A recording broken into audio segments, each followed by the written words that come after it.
Hello everyone. তো সকাল সকাল স্নান সেরে রান্নাঘরে এসে গেছি। রান্নাঘরে রান্নার ডিউটি, সকালবেলা স্নান সেরে রান্নাটা সকাল সকালই করতে হয়।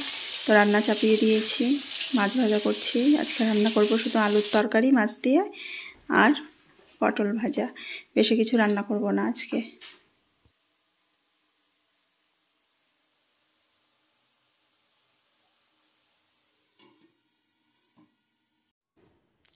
তো দেখো বন্ধুরা, কি বিচ্ছিরি রকম একটা আবহাওয়া, সামনে পুজো।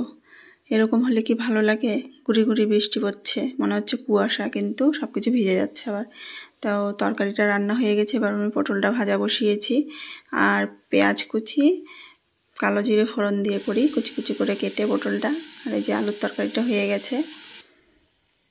আর পটল ভাজা বসিয়ে শরীরটা একটু খারাপ লাগে, ওই জন্য এসে একটু শুয়ে পড়লাম, গ্যাসটা কমিয়ে ওই জন্য এসে শুয়ে পড়েছি। তো পটল ভাজাটা হয়ে গেছে আমার, এবার নামিয়ে নেব। এভাবে করে খাবে তোমরা, খেতে ভালো লাগে।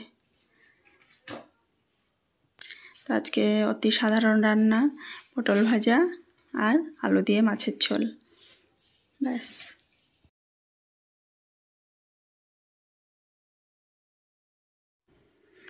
তো সামনে মেয়ের নাচের স্কুলের প্রোগ্রাম আছে, তো নাচের জন্য একটা শাড়ি লাগবে, সেই জন্য একটা শাড়ি অর্ডার দিয়েছি।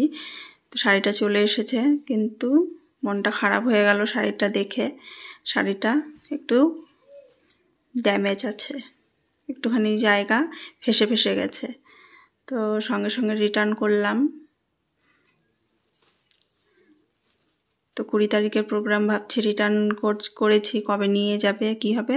তো এটা রিটার্ন করে আবার একটা অর্ডার দিয়েছি, মনটা খুব খারাপ হয়ে গেল।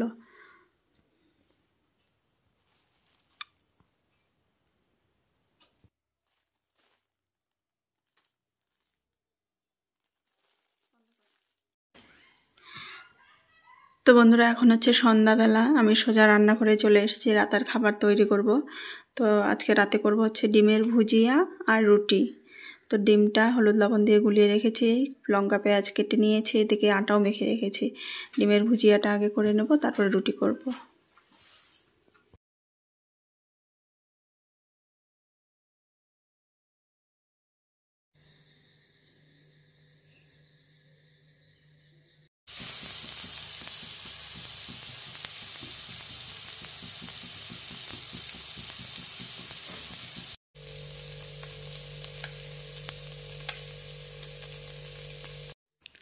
তো দেখো বন্ধুরা, আমার ডিমের ভুজিয়াটা হয়ে গেছে। দেখতে কেমন হয়েছে অবশ্যই কমেন্ট করে জানাবে। তো আটা মেখে রেখেছি, এবার আমি রুটি করব।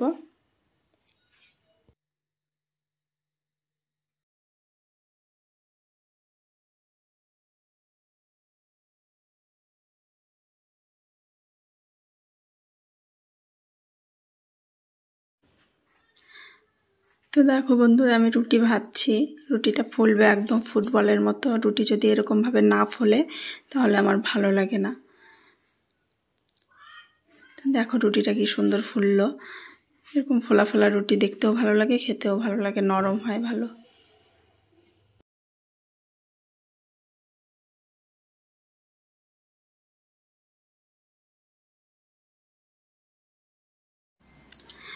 তো বন্ধুরা, আমার রুটি ভাজা কমপ্লিট, এবার আমরা খেতে বসে গেছি। তো আজকের ব্লগটা এখানেই শেষ করছি। আমার এই ছোট্ট ব্লগটা কেমন লাগলো অবশ্যই কমেন্ট করে জানাবে। সবাই ভালো থাকবে, সুস্থ থাকবে, টাটা।